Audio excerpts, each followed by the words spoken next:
tinuod siguro na ilang giingon ng promise is meant to be broken. Usahay kon akong butang sa akong nahuna nga if possible dili ko mo saad sa kabutang di na ko buhaton, di ko mo saad kay by the time nga masaad ko naging mga ano itong mga hindrances, mga babag ba nga dili nimo malikayan.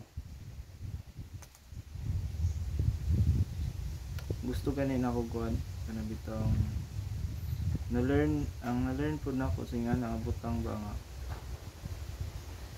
may pag dili masaad so, wala kay kana bitong wala bitaw kay buhi nga istorya nga kana ako na siyang ibuhon parang buhaton.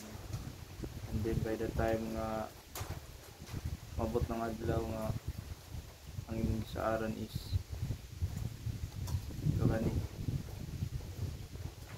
nagbuhat ba tapos dili din nimo makuan, dili din nimo ma-fulfill. Ako kung na-learn na kay ipag di na lang magsuka tapos pina-surprise ba maayo man ata tong dili magsaba tapos pina-surprise lang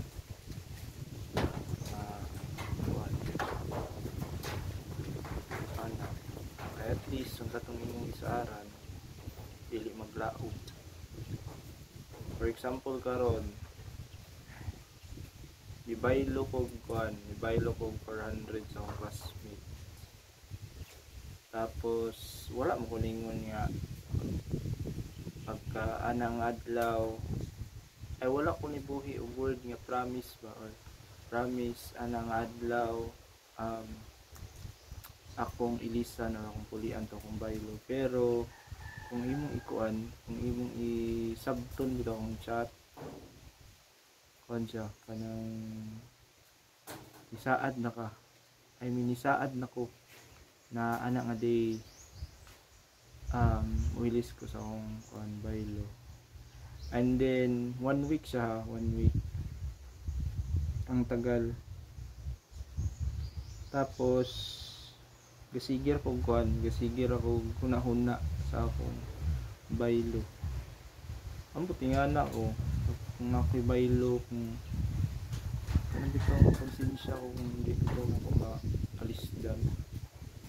Kay nagugusto ko na nga ako experience mangud ko nga bayluan, tangan, tapos limong-limungan nang bitaw dayon, ihog na laglimot ba. Tapos imo ba nang ginakuan, imo ba nang giantusan, gipangitaag pamaagi, gihaguan para makakuha or makakuha og kwarta ba.